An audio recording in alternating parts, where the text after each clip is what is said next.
there. I was just working on some articles when I traveled to Greece actually, and I happened to look up and see that it was exactly midnight. And I've had a lot of good feedback about having done a little bit of a midnight rite before, and I thought I would at least sing the Good Night Goddess song to you if you want to hear it, and maybe read a little bit from my book Mysteries of Isis. So,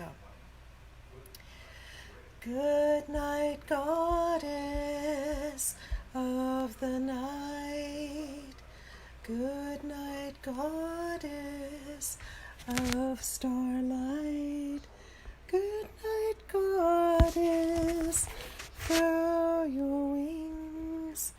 Good night, goddess of all things. Good night, goddess, hold me tight. Good night, goddess of starlight.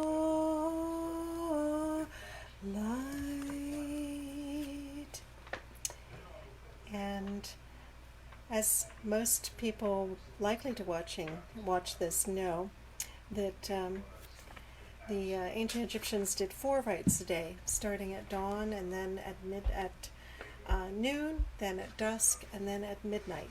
And obviously, for my time zone at least, it's midnight. And so let me just flip through here for a second and read a little bit from the Mysteries of Isis.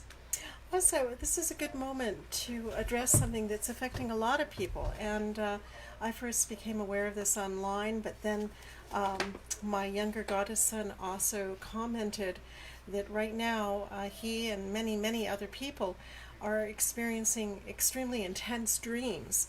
And I want you to know that you're not alone. This seems to be literally a worldwide phenomena. And people are putting it down to the increased isolation, to the general tension. Some psychologists are suggesting that it's a symptom of post-traumatic stress disorder that masses of people are experiencing because our life has become so terribly stressful. So I want you to know that you're not alone. There's some things that I think can give you more of a sense of control over your dreams. One is to keep a dream diary. And to do this, you want to have pen and paper right by your bed where you can reach it and start scribbling down notes even without even opening your eyes. And if you do this over time, it will help you understand your dream content and explore your own dream language and the symbolism that matters to you in a much more effective way. So I really recommend that. And there's also some things that you can do if you wake up from a nightmare. Get up, go into the bathroom, wash your face. There's an ancient Isean method of dealing with nightmares, which was you actually took a piece of bread, dipped it in beer, and then wiped your forehead with it. And that was supposed to help drive off the remnants of the dream. But even if you're doing that, try to take a moment and record what it is that you saw and what disturbed you. And I think that will help you gain better control. And as you go on exploring dreams, you may find that you are able to inspire certain dreams in you and that you may be able to avoid the ones that are distressing. So there is help available for that. And if anyone has a really intense dream and you want me to try to interpret it, I'll be more than happy to do so. So please, know that you are not alone, that this is literally a global phenomena. And as we are getting more quietness in our minds and in our souls, sometimes this is expanding into our nighttime sleep. And so we are actually beginning to dream more. We've been also exhausted on one sense too, because if you're too tired, you don't get into the deep REM sleep.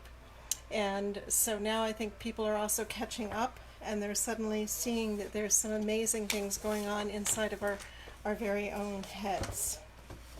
So I'm just going to read a little story to you. This is from the Rite of Night in my book The Mysteries of Isis. This is the first edition of it. Now the stars are brightly wheeling across the sky. The astronomers make careful notes of their passing from vigil points on flat temple roofs, sighting along sticks to focus their vision on individual stars. The alchemists mine their alembics, monitoring temperatures on delicate compounds. Soon the temple bakers will begin preparing bread for the morning offerings. A few patients and penitents lie half awake, seeking after magical dreams of the goddess, and near them are the physician priests and priestesses. Scholars squint against the light from their oil lamps, peering at ancient documents. But for most, it is past time for sleep. The clothes of the statue of the goddess are removed, the doors to the little shrines shut and sealed. And so we shut and seal ourselves in this midnight rite. Before going to bed, stand before a lit candle at your altar or in front of a window where you can see the sky and stars. Consciously release all the tensions that have tied themselves to you during the day and offer up the energy locked in them for the use of Isis. Let the energy rise up in the heat from the candle, or feel it being pulled from your body into the fiery stars far away. I hail you and praise you, glorious goddess, at the end of the day which you granted me. May my actions within its hours be judged to be justified, and my words within its hours found to be true. Drain from me all ill intent and action. I offer to you all energy I have locked in unworthy action or reaction. May tomorrow, by your grace, find me wiser and my joy in the universe still greater. I ask your welcome now in the temple. Accept me this night for rest, for study, and for worship. Grant me dreams of meaning and the memory to recall them. Hail to you, goddess of the starry pathways. Hail to you, goddess of the deep black. Hail to you, goddess of the shining sun at midnight. May I partake of your glory forever.